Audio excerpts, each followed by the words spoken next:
about a new data center that was going to be coming into the city of Harwood. And it is now official that that ground is broken. Harwood's about a mile north of Fargo. If you know where the airport is, you just kind of keep going up a little ways farther and it's right there. But again, some headlines this summer, there were a lot of people who packed into a city council meeting upset because they say they didn't get a chance to weigh in on this data center. Well, we talked to some folks who've been investigating this from the Inforum, and we invited the mayor from Harwood to come on, and he's here. The mayor of Harwood is here right now. Mayor Henke, thank you so much for being here. You're welcome. Yeah. So I guess there's a lot that we need to kind of unpack here. Tell me about that city council meeting. I know you were not there. You were there virtually, right? I believe that last one. The last one, correct? Yeah, the last one I was over in Portugal, so I was not there. But the one before that, I was there when we had, I guess, quite a few people at our community center. Okay, and yeah. So tell me about that meeting then. How was that, and what were you guys talking about at that time? Had it been decided?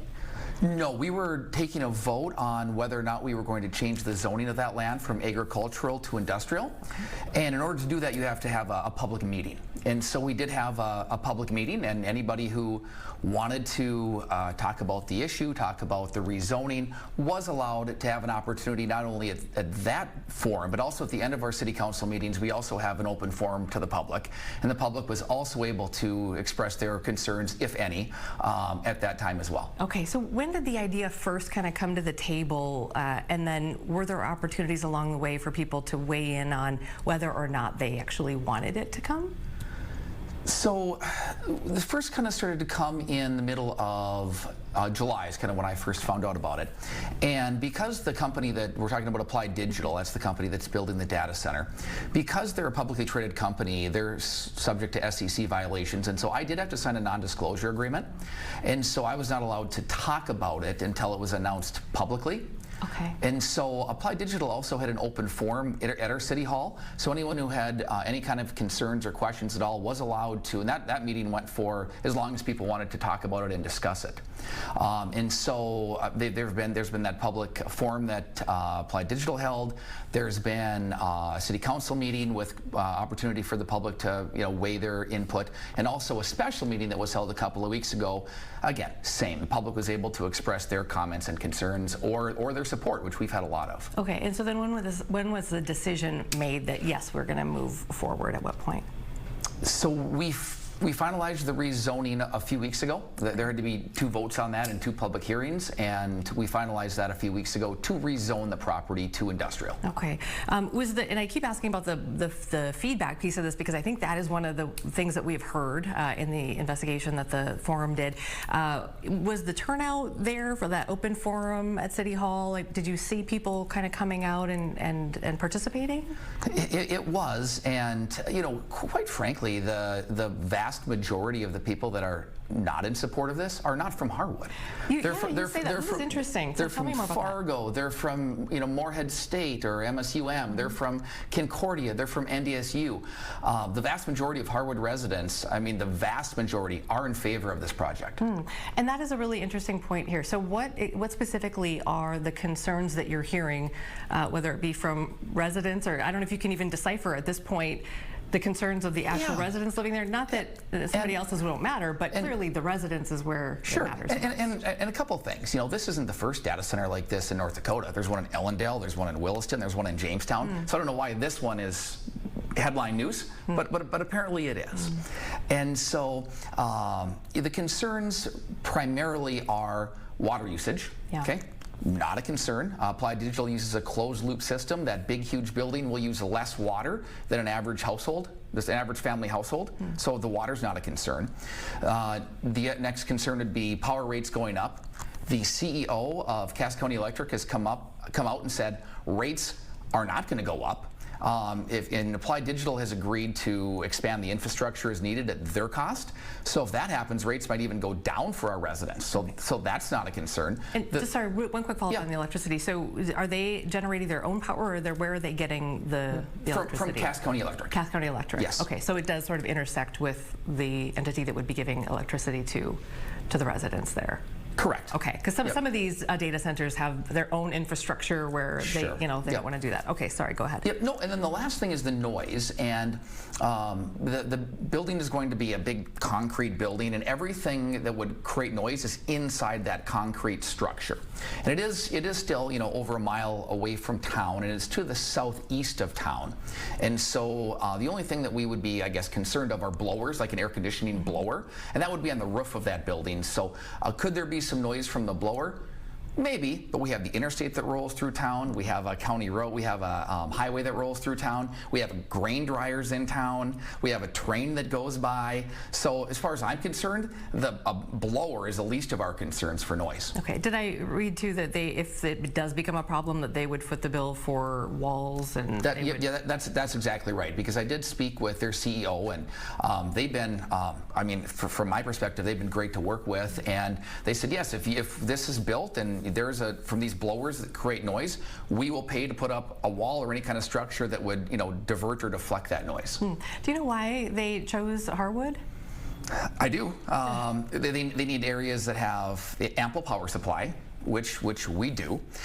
They like cold climates because these buildings do generate a lot of heat.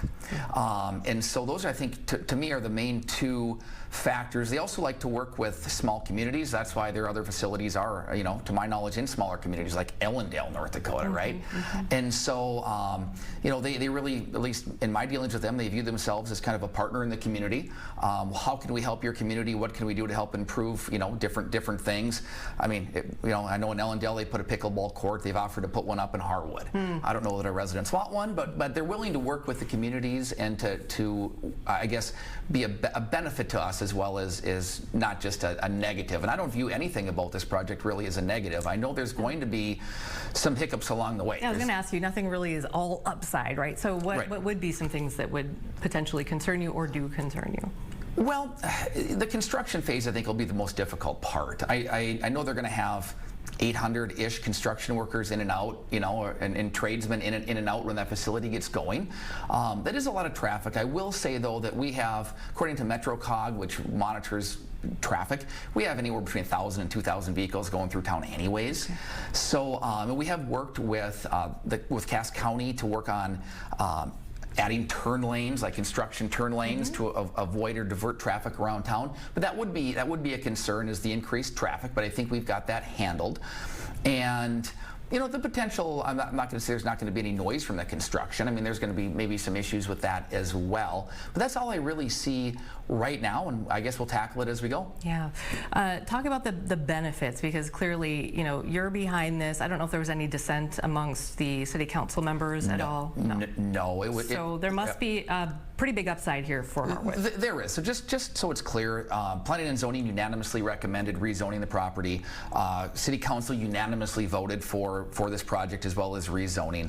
The upside is, I guess there's multiple upside for me. There's the increased tax base. I mean, the tax revenue this building will create, or buildings, I should say, because they're going to build two.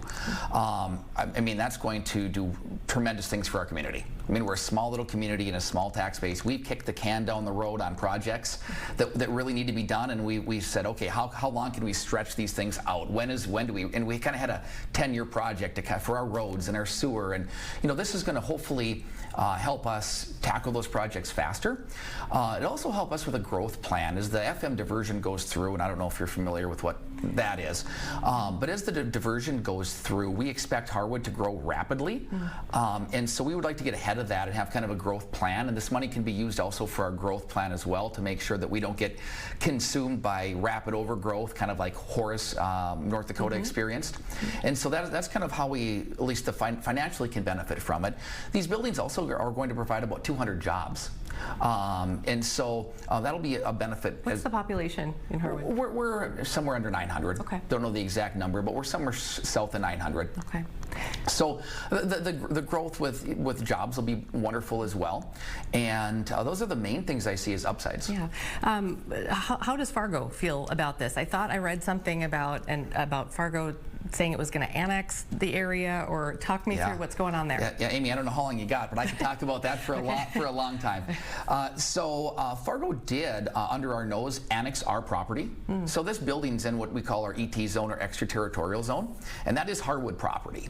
And Fargo did try to annex, or is trying to annex, our property and steal this project. I mean, that's the only other word I can say is steal. There's no confusion. It's our land, it's our property, and so we're fighting with Fargo right now. And why? They want the tax money. I've talked to Mayor Mahoney multiple times, and he's had several different deals that he had for me, and none of them benefit the city of Harwood. It's all to benefit the city of Fargo, and they want the tax revenue. That's it.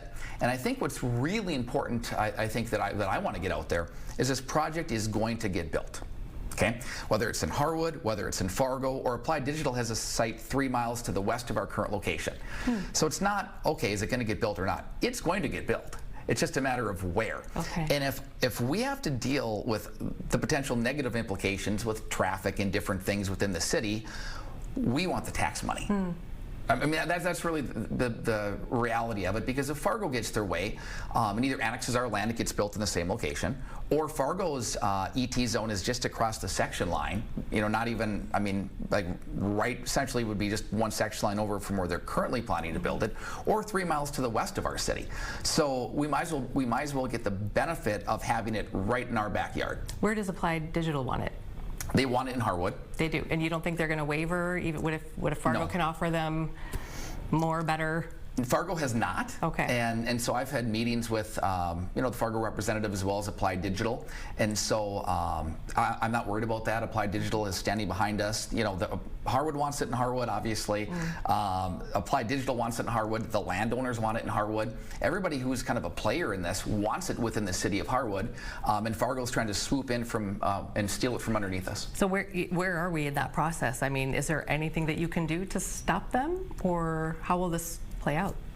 Well, I mean, we're going to fight them all the way if we have to. If it has to go to an administrative law judge or whatever we have to do. Applied Digital has said that they will stand behind us and take care of any kind of legal consequences that result from that. And I don't know that Fargo will do the right thing and back off. I mean, it would be like us trying to annex, I don't know, Hector Airport in Fargo. I mean, we're right there. It just doesn't make any sense. And I know what they're trying to do. I mean, I believe that they're trying to tie us up in litigation, make it difficult, so we play ball with them, and we're not going to. All right. Well, to be continued. There's a lot here, but in the meantime, ground is broken. Timetable on getting this up and running. I think I've heard 18 months. Okay. Okay. But don't hold me to that. We won't hold you to that. But we'd love to just keep in touch with you and see what continues to happen here as it evolves. We really appreciate you taking the time to stop in today and talk to us about this. It's a story we've been following for some time now. So thank you. Yeah. Appreciate it. Yeah. Reach out anytime. Absolutely. All right.